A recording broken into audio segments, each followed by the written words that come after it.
Hey everybody, it's Isaac from Deep Earth Arts, and I had put up a post yesterday a little bit about candle magic, and I thought, let's do a video.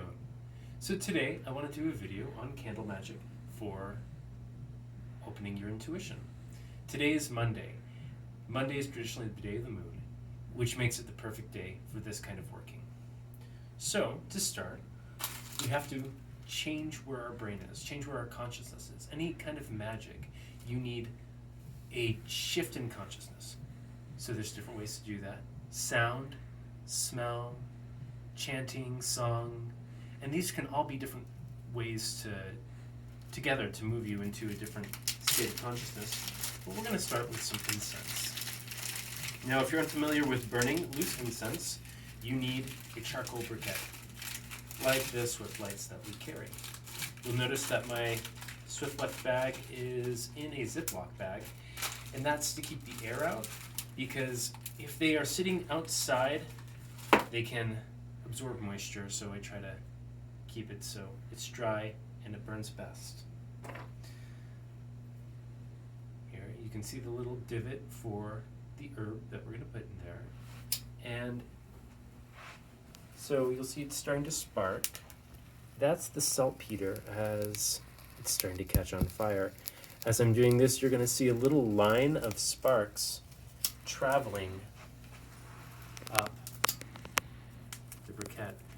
I'm going to keep on putting the fire to it until it gets kind of close to my fingers. Let's say it's close enough right now. I see a little ember. Put it down before your fingers get burnt. Tongs are very useful for this. A good incense for this working would be Witch Moon incense from Rosarium Blends. It's actually one of my favorites that she makes. She makes this talismanically, works with different phases of the moon and astrological correspondences to make this, and it smells amazing. I'm not going to burn this one. I'm actually going to burn one that a friend made from a bunch of herbs that we sell here. This is also lunar themed. It has calamus and juniper and orris, jasmine. It's really nice incense. And it just means I don't have to open up one of Katmara's. So as that's helping set space, we then take the candle. One way you can work with this candle is to inscribe something into it, maybe a sigil for psychic work, or you could put 2 moons. 2 is traditionally the number of the moon. So if you want to keep it very lunar, that'd be a good way to do it. You'll notice that a lot of these beeswax candles, sometimes they have a white bloom. That's sugars actually leaching out as it ages. And it's not a problem. This one only has it a little bit, but it's easy. You just take a cloth or a t-shirt if you're lazy like me, wipe it, and it looks as good as new. So to start with this, you're going to want to dress it with an oil. We have a few different oils in the shop that's perfect for this. Again, Katamara's, the owner of Rosarium Blends, Witch Moon. It's a really, really wonderful mix, and it's perfect for this work. Or if you wanted to work with archangels and use their energy in this work, you could use the Gabriel oil from Anubian Creations. This is another one that is made magically. So they're perfect for this work. I'm going to use Katamara's Witch Moon. So I'm going to get a few, just some oil on my fingers, and I'm going to get it on the candle. You'll notice that I am pulling it towards me. That's kind of how I was taught to do it. Other people might do it different ways. I do bottom to the middle, or top to the middle, then bottom to the middle, pulling towards me because I'm pulling the energy towards me in this work. So I've dressed it with an oil. The next step would be to dress it with some herbs. You can, I made a little mess. You can dress it a whole bunch of different ways with different herbs that you work with for lunar or psychic work, or you could use different incenses like Rosarium Blends lunar self-igniting incense. I really like this incense. You can draw sigils with it and then set it on fire, or it works really well for rolling a candle in. The lunar incense, again, is formulated to work with lunar energies, which is perfect for the development of your psychic self. As you'll see, this kind of gets messy. I think that's one of the reasons why I love it. All right. You'll see that I am attaching this candle.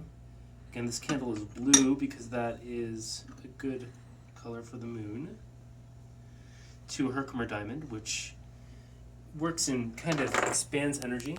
Then you can kind of dress around it with a bunch of herbs. I have a mix here of mugwort, which is my favorite psychic herb, willow, wild lettuce, and rosemary. And normally I'd have all the herbs separate, and I'd be doing a bigger art piece, but you don't want to take all day watching me decorate a plate. I use a plate, by the way, because of easy cleanup. That, and once this candle is done burning, I can then offer these herbs to the spirits that I'm working with, leaving them under a tree with a little prayer. There we are. While you're working and doing this stuff, you should continue to do your work to going deeper into a different kind of consciousness. But also imbuing the candle with energy. So singing and chanting are some of my favorite ways of doing that. I'm not going to do that for this video, though. You can also imbue the candle with energy. If you work with Reiki, you can do that, or just directing energy into the candle and doing it through your hands, through singing, when you're drawing things in it. Every step you're doing, you really are supposed to be directing energy into, which I haven't been doing because I'm talking to you guys and I have a hard time doing that work while teaching how to do this. Once you feel like that candle is filled with all the energy that you want to put into it, all that intention, take a moment, take a deep breath. This is a good point to put out a prayer or just a statement of intention. Like for this, it could be, the day of the moon, I'd light this candle to bring my psychic abilities deeper and stronger. This also would be perfect to do on a new moon, or a full moon, doing it on a full moon. If it was maybe in Pisces, that's a really good sign to be working with if you're doing psychic work. And then you just let it burn. At this point, the flame's doing the work and releasing any of the energy that you filled this beeswax, which is amazing at holding energy. The flame is releasing that energy and kind of doing that energetic work for you. So that's a really quick, beginner level way to work with candles and candle magic. As you'll see, everything here we actually sell, from the oils to the incense burner, the charcoals, the candles, the stones, even this bowl. So stop by, check it out, and if you want any other ideas when you're in, feel free to ask. I love talking shop. So thanks for stopping by and watching our video.